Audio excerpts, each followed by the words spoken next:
बुद्ध की कहानियां जीवन से जुड़ी हुई कहानी है और आज भी हमारा मार्गदर्शन करती हैं।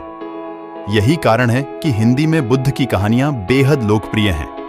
इसी मकसद से हम आपके लिए एक बुद्ध की एक लोकप्रिय कहानी लेकर आए हैं, जिसका शीर्षक है जब किस्मत खराब हो। ये हम सबके जीवन से जुड़ी हुई कहानी है। हमें उम्मीद है कि गौतम बुद्ध की ये कहानी आपको पसंद आएगी। एक बार की बात है, महात्मा बुद्ध के शिष्य आनंद कहीं जा रहे थे। रास्ते में उन्होंने देखा कि एक अधेड़ व्यक्ति एक चट्टान पर बैठा रो रहा है। वे उसके पास गए और बोले, क्या बात है वत्स, तुम कौन हो और क्यों रो रहे हो? आनंद की बात सुनकर उस व्यक्ति की सिसकियां थम गईं। वह अपने आंसुओं पोंछता हुआ बोला, मैं पास के गांव का रहने वाला एक बदनसीब व्यापारी हूं। मैं जो भी काम करता हूं वह बिगड़ जाता है। व्यापार के चक्कर में मैंने अपनी पत्नी के गहने गंवा दिए। मैंने अपने परिवार को भी खो दिया। यहां तक कि मेरा घर भी गिरवी पड़ा है। मुझे तो लगता है कि मैं किसी काम का नहीं हूं। मेरी किस्मत ही खराब है। उसकी बात सुनकर आनंद बोले, तुमसे किसने कहा वत्स कि तुम्हारी किस्मत खराब है? जरा मैं भी तो जानूं कि तुम्हारी किस्मत में क्या खराबी है। वह व्यक्ति बोला, पहले मैं खेती करता था, पर हर साल उसमें घाटा होता था। कभी सूखा पड़ जाता तो कभी ज्यादा बारिश के कारण फसल बर्बाद हो जाती। इससे परेशान होकर मैंने व्यापार करने का निश्चय किया।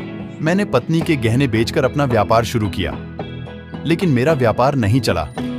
शुरू में परिवार वालों ने मेरा साथ दिया, लेकिन जैसे जैसे मुझे नुकसान होने लगा, मेरे परिवार वाले भी मुझसे दूर हो गए। मैं यह सब उनके लिए ही कर रहा था, लेकिन अब वे लोग मुझे देखकर नजरें फेर लेते हैं और मुझे ही मेरे परिवार की दुर्दशा का जिम्मेदार ठहराते हैं। उस व्यक्ति ने एक लंबी सी सांस ली और फिर बोला, मेरा एक मित्र है। उसने भी मेरे साथ अपना व्यापार शुरू किया था। उसका व्यापार अच्छा चल रहा है। वह जब भी मेरे घर आता है तो अपनी सफलता की कहानियां सुनाता है। उसकी बातें सुनकर मेरे घर वाले भी कहते हैं कि उसे देख और कुछ सीख। हमें तो लगता है कि तेरे वश का कुछ भी नहीं है। उन लोगों की बातें सुन सुनकर अब तो मुझे भी लगने लगा है कि शायद मेरे वश का कुछ भी नहीं है। अब तो मुझे अपना जीवन ही व्यर्थ लगने लगा है। मेरे मन में ख्याल आता है कि अपना जीवन समाप्त कर लूं। मैं यहां आया भी इसी इरादे से था, लेकिन हिम्मत नहीं कर पाया। इसीलिए यहां एकांत में बैठा विलाप कर रहा था। आनंद बोले, ओह, तो ये बात है। वैसे क्या तुम इसके अलावा कुछ और भी कहना चाहते हो? उनकी बात सुनकर वह व्यक्ति बोला, एक ओर मेरा हर काम खराब हो जाता है, दूसरी ओर मेरा मित्र है जो हर समय मुझे नीचा दिखाने का प्रयत्न करता रहता है। मुझे समझ में ही नहीं आता है कि मैं क्या करूं। आनंद बोले, क्या तुम अपने मित्र की बातें सुनकर दुखी हो जाते हो? हाँ, मैं उसकी बातें सुनकर स्वयं दुखी हो जाता हूं, उस व्यक्ति ने जवाब दिया। आनंद ने पूछा, तुम्हें किस बात का दुख होता है, अपने असफल होने का या फिर मित्र के सफल होने का? उनका सवाल सुनकर वह व्यक्ति एक पल के लिए सोच में पड़ गया। फिर वह बोला, अगर सच कहूं तो मुझे अपने असफल होने का उतना दुख नहीं होता है जितना कि मित्र के सफल होने का होता है। अर्थात यदि तुम्हारा मित्र असफल हो जाए तो तुम्हें खुशी होगी? आनंद ने प्रश्न किया। वह व्यक्ति बोला, हां, मुझे बहुत खुशी होगी। इसका मतलब है कि तुम्हारी खुशी तुम्हारे मित्र पर निर्भर है। आनंद बोले, अगर वह चाहे तो तुम्हें खुश कर सकता है और अगर वह चाहे तो तुम्हें दुखी कर सकता है। तुम स्वयं से न तो खुश हो सकते हो और न ही दुखी हो सकते हो। अर्थात तुम अपने मित्र के गुलाम हो गए हो, इसलिए तुम्हारा कुछ नहीं हो सकता। ऐसा न कहे महात्मन, उस व्यक्ति ने हाथ जोड़ दिए। आपकी बातें सुनकर मुझे कुछ आशा बंध रही है। आनंद बोले, जब हम किसी से आशा बांध लेते हैं तो उस पर निर्भर हो जाते हैं। ऐसे में हमारी खुशी और दुख भी उस पर निर्भर करने लगता है। इससे बेहतर है कि तुम अपने आप से आशा बांधो। जब तुम ऐसा करोगे, साथ ही पूरे जतन से काम करोगे, तो तुम्हें सफलता अवश्य प्राप्त होगी। कहते हुए आनंद ने एक पल के लिए उस व्यक्ति की ओर देखा, फिर अपनी बात आगे बढ़ाई। तुम्हें लगता है कि तुम्हारा मित्र तुम्हें दुखी करने आता है, पर अगर विचार करो तो वह बातें तो सच्ची ही कहता है। वह अपने संघर्ष और अनुभव की बातें बताता है। तुम उन बातों से बहुत कुछ सीख सकते हो। तुम्हें इसके लिए उसका धन्यवाद करना चाहिए कि तुम्हें घर बैठे कुछ अनुभव मिल रहे हैं। तुम उन अनुभवों का लाभ उठाओ, नई शुरुआत करो, कर्म करते जाओ, हार मत मानो। एक दिन तुम्हें सफलता अवश्य मिलेगी। आज तुम जिसे अपना बुरा वक्त या बुरी किस्मत कह रहे हो, एक दिन यह बदल जाएगी। इसी के साथ तुम्हारे विचार भी बदल जाएंगे। और देखना, जब तुम्हारा अच्छा वक्त शुरू होगा, तब तुम्हारा मित्र भी तुम्हें अपनी सफलताओं की कहानियां नहीं सुनाएगा।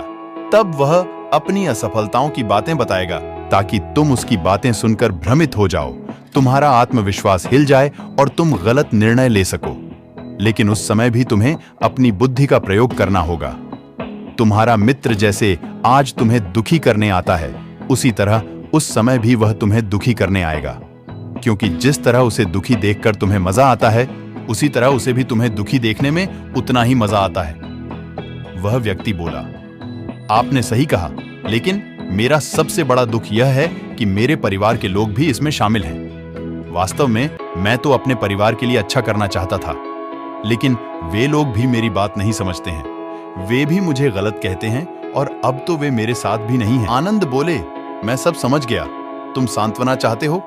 वास्तव में इस दुनिया में सभी लोग सांत्वना ही चाहते हैं। हम चाहते हैं कि हम जब भी कुछ करें तो लोग हमारी प्रशंसा करें, लेकिन आमतौर से ऐसा नहीं होता है, इसलिए हम दुखी हो जाते हैं। हमें लगता है कि हमारे मित्र, परिवार वाले सब मतलबी हैं।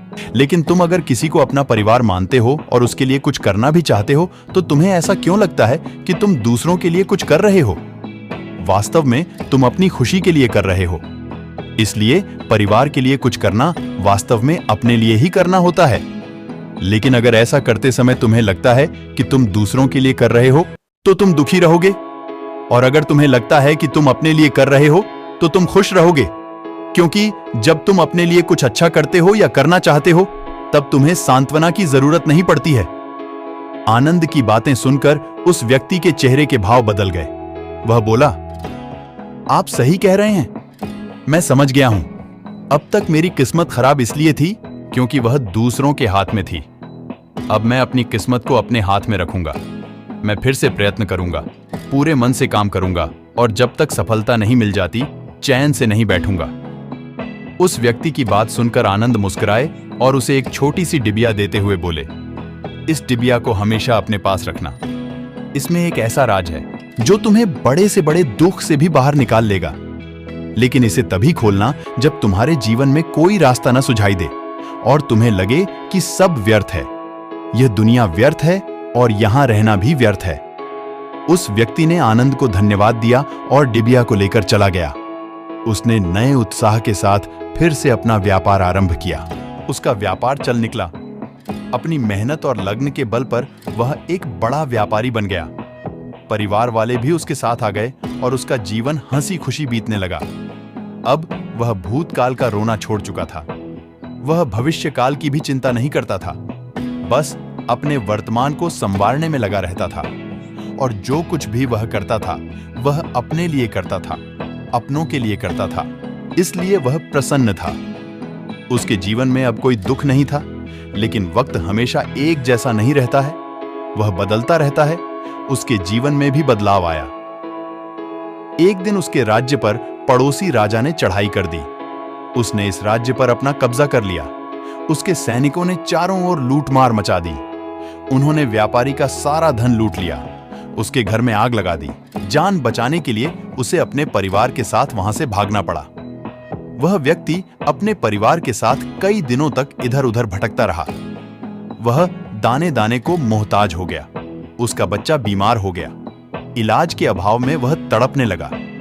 यह देखकर उसका हृदय चीत्कार कर उठा। वह कैसे अपने बच्चे का इलाज कराए?